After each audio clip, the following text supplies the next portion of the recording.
Never judge someone without knowing their story. She was misjudged, and what happened next will shock you.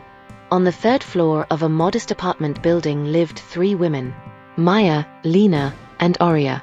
Maya and Lina were homemakers.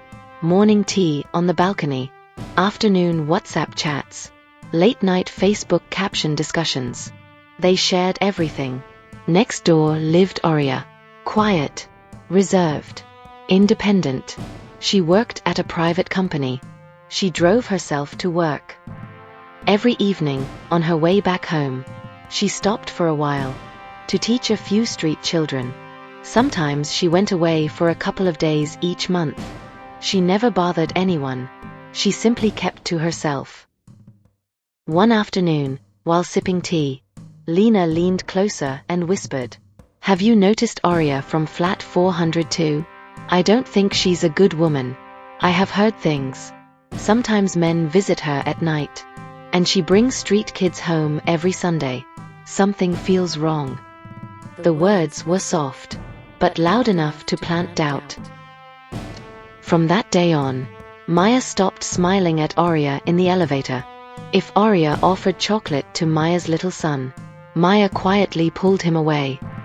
Without ever speaking to Aria, without ever knowing her, she had already judged her. Because, how many people do we lose just by believing what we hear?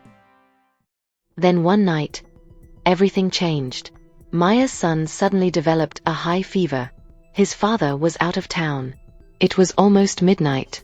Lina didn't answer Maya's calls. Cab booking failed again and again. Maya stood helpless in the corridor, crying. Just then, Aria returned home from the office. Seeing Maya, she rushed forward. What happened?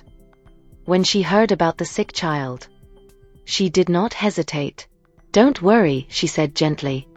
"I will take you to the hospital. I am here. Nothing will happen to him." She drove them through the silent streets at night. She managed the doctors, the medicines, the paperwork. She sat beside Maya the entire night, offering strength. As the morning light slowly filled the corridor, Aria returned with 2 cups of tea. "The fever has come down," she said softly. "The doctor says he'll be fine." Maya's eyes filled with tears. "I misunderstood you. I was so wrong." She smiled and said, "It's okay. Don't worry. We've never really had a proper conversation before. Come, let's go." After that night, something changed between them. But the story doesn't end there. A few days later, Aria's flat was locked. Weeks passed. Then one morning, Maya saw movers clearing out the apartment. She asked them, "Where is Aria?" The man looked at Maya and said, "She donated this flat to Grace Haven Children's Home, the same place she was adopted from 24 years ago." Maya stood there in silence. The man continued, 24 years ago, a childless couple from Australia adopted her from that very home.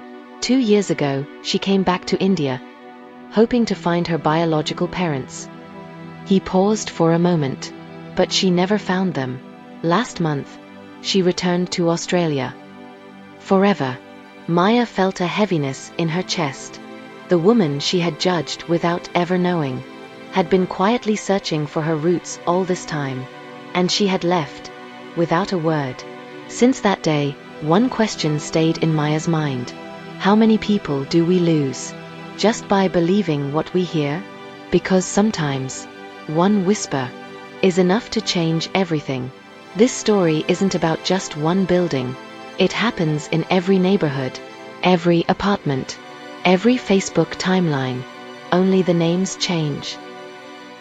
For more powerful stories like this, don't forget to subscribe.